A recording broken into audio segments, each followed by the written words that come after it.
Good morning, students. So far, we have discussed monetary economics, fifth lesson, quantity theories of money. So, இதுக்கப்புறம் நம்ம பார்க்க போகிறது inflation, page number 84, bulletin point 5.5, inflation. So, inflation is nothing but is the continuous rise in price. அதுதான் என்னன்னாக்கா inflation அப்படின்னு சொல்லுவோம். Meaning of inflation. Inflation is a consistent and appreciable rise in the general price level. In other words, inflation is the rate at which the general price level of price of goods and services is rising, and consequently the purchasing power of currency is falling.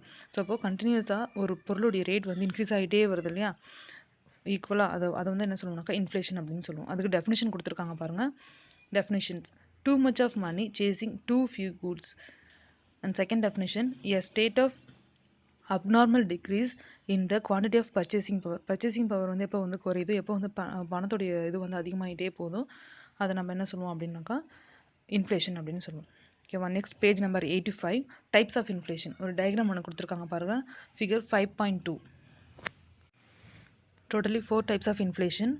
An x-axis represent year and y-axis represent percentage of price rice. ஒரு year வந்து எப்படி வந்து பர்சன்டேஜை வந்து price வந்து rice ஆகிட்டே போகுது அப்படின்றத explain பண்ணுறாங்க பாருங்கள். ஃபர்ஸ்ட் பாயிண்ட் பாருங்கள், creeping inflation. So creeping inflation is slow moving and very mild. So இந்த இன்ஃப்ளேஷனுடைய இது வந்து எப்படி இருக்கும் அப்படின்னாக்கா, இட்ஸ் அ வெரி ஸ்லோ மூவிங்காக இருக்கும் அண்ட் வெரி மைல்டாகவும் இருக்கும். லாங் பீரியடுக்கு வந்து எப்படி இருக்குனாக்கா, இட்ஸ் ரொம்ப ரொம்ப கொஞ்சம் கம்மியான ரேட்டில் தான் இன்க்ரீஸ் ஆகிட்டே இருக்கும். அது வந்து என்னன்னாக்கா creeping inflation. Second, walking inflation. when prices rise moderately and the annual inflation rate is a single digitல தான் இன்க்ரீஸ் ஆகும். ஸோ க்ரீப்பிங் இன்ஃப்ளேஷனை விட வாக்கிங் இன்ஃப்ளேஷன் கொஞ்சம் இதுவாக இருக்கும், ஆனால் வாக்கிங் டிஸ்டன்ஸில் தான் இருக்கிற மாதிரி இருக்கும். எக்ஸாம்பிள் பாருங்கள், 3% to 9% இதுக்குள்ளாரே ப்ரைஸ் ரைஸ் ஆச்சுனாக்கா it's called walking inflation. And third, running inflation. when price rises rapidly like the running of a horse at a rate of speed of 10 to 20 per annum. ரொம்ப ஃபாஸ்ட்டாக move ஆகும். So அது வந்து என்ன அப்படின்னாக்கா it's a running inflation அப்படின்னு சொல்லுவாங்க. And fourth one, galloping inflation. Galloping inflation or hyper inflation points out to unmanageably high inflation rates that run into 2 or 3 digits. So அப்போது ரன்னிங் இன்ஃப்ளேஷனை விட ரொம்ப அதிகமாக இருக்கும். அது நம்மளால் என்ன பண்ண முடியும்னா we can't manage. அந்த மாதிரியான ஒரு சுச்சுவேஷனில் வர அந்த இன்ஃப்ளேஷன் இருக்கு இல்லையா, so that is called galloping inflation. Next, demand pull inflation versus cost push inflation. First one, demand pull inflation. Demand and supply play a crucial role in deciding the inflation levels in the society at all points of time. So ஒரு சொசைட்டியில் price determine பண்ணுறது எதுனாக்கா demand and supply நம்ம எல்லாருக்குமே தெரியும். So அப்போது அதில் for instance if the demand is high, அதாவது அதுக்கு பதிலாக ஒரு டிமாண்ட் வந்து இன்க்ரீஸ் ஆகிட்டே போகுது, ஆனால் சப்ளை வந்து ரொம்ப கம்மியாக இருக்குது, அதனால ப்ரைஸ் இன்க்ரீஸ் ஆகுது, கண்டினியூஸாக ப்ரைஸ் இன்க்ரீஸ் ஆகுதுன்னா that is called demand pull inflation. So demand அதிகமாக இருக்குது, ஆனால் சப்ளை அந்த அளவுக்கு கொண்டு வர முடியல அப்படின்னும் போது அதால் வர ப்ரைஸ் இன்க்ரீசஸ் இருக்கு இல்லையா, அதுதான் demand pull inflation. Next, cost push inflation. when the cost of raw materials and other inputs rises, inflation results. increases in wages paid to labor also lead to inflation. So அப்போது எப்போ வந்து ஒரு கூட்ஸோடைய உற்பத்தி செய்கிற அந்த இது வந்து எப்போ வந்து இன்க்ரீஸ் ஆகுதோ, ஸோ அதனால வர இன்ஃப்ளேஷன் நம்ம என்ன சொல்லணும்னா காஸ்ட் புஷ் இன்ஃப்ளேஷன் அப்படின்னு சொல்லுவோம். Next page number 86, other types of inflation on the basis of inducement. So எதுனால வந்து இன்ஃப்ளேஷன் வேறு எதுனா வரலாம் அப்படின்னு பார்த்தீங்கன்னா, first, currency inflation. The excess supply of money in circulation causes rise in price level. ஒரு பணத்துடைய வெலாசிட்டி வந்து அதிகமாக இருக்கும்போது அதனால வந்து ஒரு இடத்துல என்னவாகலாம்னாக்கா ஒரு பொருளோட ரேட் வந்து இன்க்ரீஸ் ஆகலாம். அது என்னன்னாக்கா currency inflation. Second one, credit inflation. When banks are liberal in lending credit, the money supply increases and thereby raising prices. எப்போ வந்து பேங்க்ஸ் வந்து அதிகமாக லோன் கொடுக்க ஆரம்பிச்சு, ஸோ மக்கள்கிட்ட பணம் அதிகமாக இருக்கும்போது அதனாலும் என்ன வாங்கலாம், இன்ஃப்ளேஷன் வரலாம். Third, deficit induced inflation. The deficit budget is generally financed through printing of currency by the central bank. As the result, price rise. இந்த பாயிண்ட் என்னென்னா, கவர்மெண்ட் வந்து பட்ஜெட் ஃப்ரேம் பண்ணும்போது, ஸோ அது வந்து டெஃபிசிட் பட்ஜெட்டாக இருக்கும்போது அப்போது அதுக்கான பணத்தை வந்து என்ன பண்ணுவாங்கன்னா, மேபி சென்ட்ரல் பேங்க் இந்தியா வந்து அவங்க என்ன பண்ணுறாங்கன்னா அந்த நேரத்தில் வந்து பிரிண்ட் பண்ணுறாங்க அப்படின்னும் போது அதனாலும் என்னவாகும்னா பணத்துடைய ரொட்டேஷன் அதிகமாக இருக்கும். ஸோ அப்போது ப்ரைஸ் ரைஸ் ஆகிறதுக்கு ஒரு வாய்ப்பு உண்டு, அதுவும் inflation. And fourth, profit induced inflation. When the firms aim at higher profit they fix the price with higher margin. So அப்போது ஒரு ஃபர்ம் வந்து என்ன பண்ணுறாங்கன்னா அவங்களுக்கு ப்ராஃபிட் அதிகமாக வரணுன்றதுனால அவங்களுடைய கூட்ஸ்க்கு ரேட்டை ரொம்ப அதிகமாக இன்க்ரீஸ் பண்ணுறாங்க. அதனாலவும் என்னவாகும் அப்படின்னாக்கா ப்ரைஸஸ் வந்து கோ அப் ஆகும். அப்போ இன்ஃப்ளேஷன் வர சான்சஸ் உண்டு. Fifth one scarcity induced inflation. Scarcity of goods happens either due to fall in production. எப்போ வந்து அந்த கூட்ஸ்க்கு வந்து ஸ்கேர்சிட்டி வருதோ அப்போ என்னவாகும் அப்படின்னாக்கா அதோடைய ப்ரொடக்ஷன் வந்து கொஞ்சம் வந்து மேபி அது வந்து சஃபர் ஆகலாம். எக்ஸாம்பிளுக்கு வந்து ஃபார்ம் கூட்ஸ் சொல்லியிருக்காங்க. ஸோ அந்த மாதிரியான கூட்ஸ்லாம் வந்து கொஞ்சம் ப்ரொடக்ஷன் வந்து ஃபால் ஆகும்போது அதனால என்னவாகும் அப்படின்னாக்கா அது வந்து பிளாக் மார்க்கெட்டில் கிடைக்க ஆரம்பிக்குது இல்லையா? ஸோ அந்த பிளாக் மார்க்கெட்டில் கிடைக்கும்போது அதுக்கான ரேட் வந்து எப்பவுமே நார்மலாக இருக்கிறத விட ரொம்ப அதிகமான ரேட்டில் விற்பாங்க. அதுவும் டியூ டு இன்ஃப்ளேஷன் வரதுக்கு சான்சஸ் உண்டு. And sixth one tax induced inflation.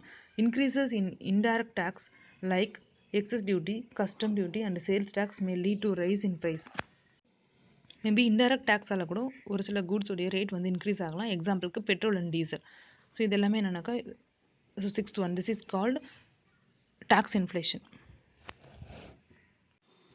Next bulletin point 5.53 causes of inflation. So what are the reasons behind the inflation? First point, increase in money supply.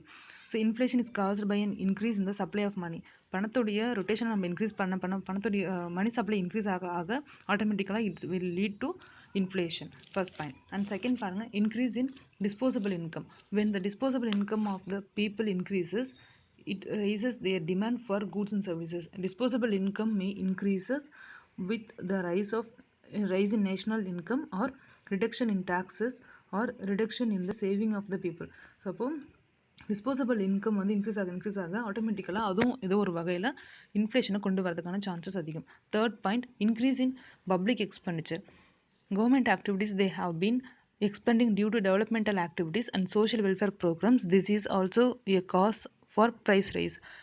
Government வந்து பீப்புளோட டெவலப்மெண்ட்காக ஒரு சில activity செய்யும்போது அதுக்காக அவங்க செய்கிற சார்ஜஸ் கூட சில நேரத்தில் ப்ரைஸை ரைஸ் பண்ணலாம். And fourth one, increase in consumer spending. The demand for goods and services increases when they are given credit to buy goods on hire purchase and instalment basis. So instalment பேசிஸில் நம்ம வாங்குற goods எல்லாமே நம்மளுக்கு தெரியும். So எல்லாமே நம்ம ready கேஷாக கொடுத்து வாங்குறத விட ஒரு 2% இல்லை 5% வரைக்கும் அதிகமாக தான் இருக்கும். ஸோ அதுவும் என்னென்னாக்கா நம்ம அதிகமான ரேட் கொடுத்து தான் அதை வாங்குகிறோம். ஸோ அதுவும் என்னென்னாக்கா இன்ஃப்ளேஷன் தான். And cheap money policy. Cheap money policy are the policy of credit expansion also lead to increase in the money supply which raises the demand for goods and services in the economy. So இதனாலவே என்னவாகும் அப்படின்னாக்கா credit எக்ஸ்பென்ஷன் பண்ணுறாங்க. So அதிகமாக அந்த credit எக்ஸ்பென்ஷன் பாலிசியினால் அதிகமாக என்னவாகும்னா inflation வர chances உண்டு. And sixth one, deficit financing. In order to meet it's mounting expenses, the government resorts to deficit financing by borrowing from the public and even by printing more notes. So government என்ன பண்ணுறாங்கன்னா அதிகமான நோட்டை print பண்ண அது வந்து peoples கிட்ட அதிகமாக circulate ஆகும். அந்த மாதிரி ஆகும்போது ஆட்டோமேட்டிக்காக என்னவாகும்னா இன்ஃப்ளேஷன் வர சான்சஸ் உண்டு. And seventh one, black assets activities and money. So இந்த ஒரு சில பிளாக் மணி அண்ட் கரப்ஷன் இந்த மாதிரி நடக்கிறதுனாலவும் ஆட்டோமேட்டிக்காக ஒருத்தவங்கிட்ட மட்டுமே பணம் இருக்கும்போது அதோடைய ஒரு கண்டினியூஸ் பர்டிகுலர் கூட்ஸுடைய ரேட் வந்து கண்டினியூஸாக இன்க்ரீஸ் ஆகிட்டே வரும். அதுவும் என்னென்னாக்கா இன்ஃப்ளேஷன் தான். And eighth one, repayment of public டெப்ட். whenever the government repays its past internal debt to the public, it leads to increase in the money supply with the public. So எப்போ வந்து government வந்து அதை வந்து public திரும்ப repayment பண்ணுதோ அப்போவும் என்னவாகும்னா public கிட்ட மணி சப்ளை அதிகமாக ஆரம்பிக்கும். அதுவும் என்னவாகும் அப்படின்னாக்கா inflation. And ninth one, increase in exports. When exports are encourage domestic supply of goods decline. எப்போ வந்து எக்ஸ்போர்ட் நம்ம அதிகமாக என்கரேஜ் பண்ணுறோமோ அப்போது நம்மளுடைய டொமஸ்டிக் கூட்ஸ்லாம் என்னவாகும்னா சஃபர் ஆகும். ஸோ அதனால் என்னவாகும்னா அதோடைய ரேட் வந்து இன்க்ரீஸ் ஆக ஆரம்பிக்கும்.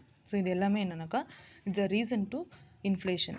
And next bulletin point 5.5.4 effects of inflation. Effects of inflation, it classified into 2 points, effects on production and effects on distribution. So effects on production side என்ன மாதிரியான எஃபெக்ட்லாம் இருக்குன்னு பார்த்தீங்கன்னா ஃபர்ஸ்ட் பாயிண்ட் பாருங்கள், ஹைப்பர் இன்ஃப்ளேஷன். ஸோ இப்போ இந்த hyper inflation என்னவாகும் அப்படின்னாக்கா savings வந்து கொஞ்சமாக குறைய ஆரம்பிக்கும். ஸோ அதுதான் என்னன்னாக்கா first point. Second point, when the value of money undergoes considerable depreciation, this may even drain out the foreign capital already invested in the country. So அப்போ எப்போ வந்து வேல்யூ ஆஃப் மணி வந்து கொஞ்சமாக குறைய ஆரம்பிக்குதோ அப்போ நம்மளுடைய ஃபாரின் கேபிட்டல் இன்வெஸ்ட்மெண்ட் அதுவும் என்னவாகும்னா குறையும்.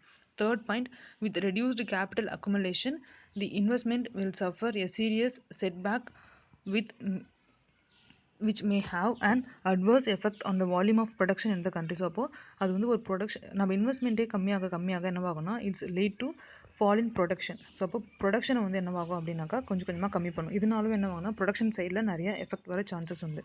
And fourth point, inflation also leads to hoarding of essential goods both by the traders as well as the consumers. So inflation அதிகமாக என்ன பண்ணுவாங்க அப்படின்னாக்கா ஒரு சிலர் வந்து இது நாளைக்கு நம்மளுக்கு தேவை அப்படின்றதுனால கொஞ்சம் கொஞ்சமாக சேர்த்து வைக்க ஆரம்பிப்பாங்க. யாருன்னா மேபி ட்ரேடர்ஸாகவும் இருக்கலாம், இல்லை நம்மள மாதிரியான கன்சியூமர்ஸும் இருக்கலாம். ஸோ அப்போ அவங்க என்ன பண்ணுவாங்கன்னா ஹார்டிங் அதிகமாக ஸோ அது வந்து எப்போ ரேட் இன்க்ரீஸ் ஆகுதோ அதை எடுத்து அவங்க என்ன பண்ணுவாங்க, சப்ளை பண்ணுவாங்க. And fifth point, inflation encourages investment in speculative activities rather then productive purpose. ஒரு சில நேரத்தில் என்னவாகும் அப்படின்னாக்கா ஸ்பெகுலேட்டிவ் ஆக்டிவிட்டீஸ்க்காக அதை யூஸ் பண்ணுவாங்க.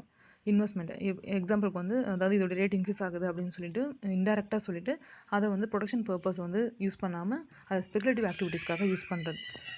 And next effects on distribution. So நம்ம ஃபஸ்ட்டு பார்த்தது production side and next one distribution side, debtors and creditors.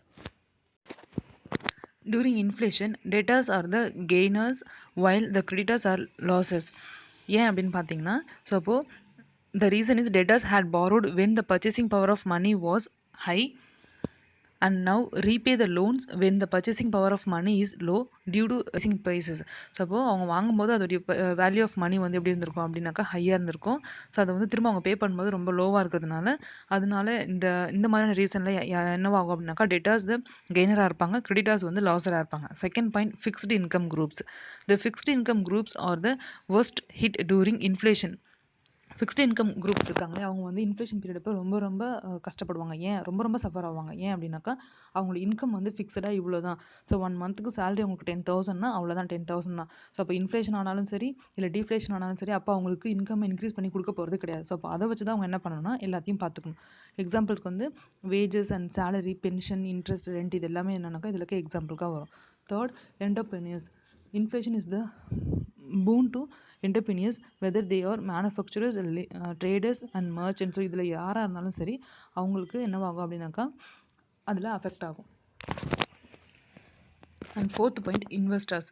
The investors who generally invest in fixed interest yielding bonds and securities. So யாரெல்லாம் வந்து ஃபிக்ஸடாக interest பாண்ட்ஸ்லையும் செக்யூரிட்டிஸ்லையும் investment பண்ணியிருக்காங்களோ அவங்களுக்கு அதிகமான losses வர chances உண்டு. So due to இந்த distribution side பார்த்தோன்னா இது எல்லாமே. Next page number 88, measures to control inflation. So what are the measures, நம்ம என்னென்ன மாதிரியான மெஷர்ஸ் பண்ணால் இன்ஃப்ளேஷனை வந்து கண்ட்ரோல் பண்ணலாம் அப்படின்றது தான் point. Bulletin point 5.5. So Keynes and Milton Friedman together suggested 3 measures to prevent and control of inflation. So இவங்க 2 பேரும் என்ன பண்ணியிருக்காங்கன்னா எப்படிலாம் வந்து இன்ஃப்ளேஷனை கண்ட்ரோல் பண்ணலாம் அப்படின்றதுக்கு ஒரு 3 மெத்தட்ஸ் கொடுத்துருக்காங்க. First, monetary measures. These measures are adopted by the central bank of the country. அதாவது என்னன்னாக்கா இதெல்லாம் வந்து யார் அடாப்ட் பண்ணுவாங்கன்னா central bank of the country. So அவங்க தான் இது எல்லாத்தையும் அடாப்ட் பண்ணுவாங்க. First, increase in bank rate. So bank ரேட்டை இன்க்ரீஸ் பண்ணணும். Second, sale of government securities in the open market. Government மார்க்கெட்டை வந்து க்ளோஸ் மார்க்கெட்டில் இல்லாமல் ஓப்பன் மார்க்கெட்டில் சேல் பண்ணணும். And third, higher cash reserve ratio. So இதை நீங்கள் படிச்சிருப்பீங்க, சிஆர்ஆர். ஸோ சிஆர்ஆர் வந்து என்ன பண்ணுவாங்கன்னா அதோட ரேட்டை வந்து இன்க்ரீஸ் பண்ணுறது. And statutory liquidity ratio, CRR and SLR இது ரெண்டுத்தையுமே என்ன பண்ணுவாங்கனாக்கா இன்க்ரீஸ் பண்ணுவாங்க. அண்ட் கன்சியூமர் கிரெடிட் கண்ட்ரோல், கன்சியூமருக்கு கிரெடிட் கண்ட்ரோலை வந்து என்னன்னாக்கா அது கொஞ்சம் இன்க்ரீஸ் பண்ணுறது. And higher margin recruitments. And last one, higher repo rate and reserve repo rate. So இது எல்லாத்தையுமே என்ன பண்ணுறாங்கன்னா கொஞ்சம் கொஞ்சமாக இன்க்ரீஸ் பண்ணுறாங்க. ஸோ இந்த மாதிரி இன்க்ரீஸ் பண்ணும்போது இது எல்லாமே டியூ டு எதை பேஸ் பண்ணி வருதுன்னா பேங்கிங் செக்டர். ஸோ அதனால இது மானிட்டரி மெஷர்ஸில் வருது. And second one, fiscal measures. Second point, fiscal measures. Fiscal policy is now recognized as an important instrument to tackle an inflationary situation. The major anti-inflationary fiscal measures are the following. So இப்போ என்ன பண்ணலாம் அப்படின்னாக்கா கவர்மெண்டோட எக்ஸ்பெண்டிச்சரை reduction பண்ணலாம். And public borrowing and enhancing taxation. So இது எல்லாத்தையுமே என்ன பண்ணலாம் அப்படின்னாக்கா கொஞ்சம் கொஞ்சமாக ரிடக்ஷன் பண்ணலாம். ஸோ இந்த மாதிரி ரிடக்ஷன் பண்ணுறதுனால நம்ம என்ன பண்ண முடியும்னாக்கா இன்ஃப்ளேஷனை கொஞ்சமாக கண்ட்ரோல் பண்ண முடியும். And third one, other measures. These measures can be divided broadly into short term and long term measures. So இது வந்து ஷார்ட் டேர்மாகவும் அண்ட் நெக்ஸ்ட் லாங் டேர்மாகவும் செப்பரேட் பண்ணியிருக்காங்க. ஃபர்ஸ்ட் பாருங்கள், short term measures can be in regard to public distribution of scarce essential commodities through fair price shops. So rationing, அதாவது என்னென்னா இதெல்லாம் பீப்புள்ஸ்க்கு ரொம்ப முக்கியமான கூட்ஸோ ஸோ அது எதெல்லாம் அவங்களால வாங்க முடியலையோ ஆனால் முக்கியமான கமாடிட்டிஸ், எசென்ஷியல் கமாடிட்டிஸ் சொல்கிறோம் இல்லையா, ஸோ அதை வந்து என்ன பண்ணலாம் அப்படின்னா ஒரு ஃபேர் ப்ரைஸில் ஒரு கரெக்டான ஒரு ரேட்டில் ரேஷனிங், அதாவது ரேஷன் ஷாப்பில் வந்து என்ன பண்ணலாம்னா அவங்களுக்கு கொடுக்கலாம். So in India, whenever shortage of basic goods has been felt, the government has resorted to import so that inflation may not get triggered. So அப்போ அதை வந்து நம்ம என்ன பண்ணோம்னா ஸ்டாப் பண்ணலாம். இது short term measure. And second one, long term measure will require accelerating economic growth, especially of the wage goods, which have a direct bearing on the general price and the cost of living. Some restrictions on present consumption may help in improving saving and investment, which may be necessary for accelerating the rate of economic growth in the long run.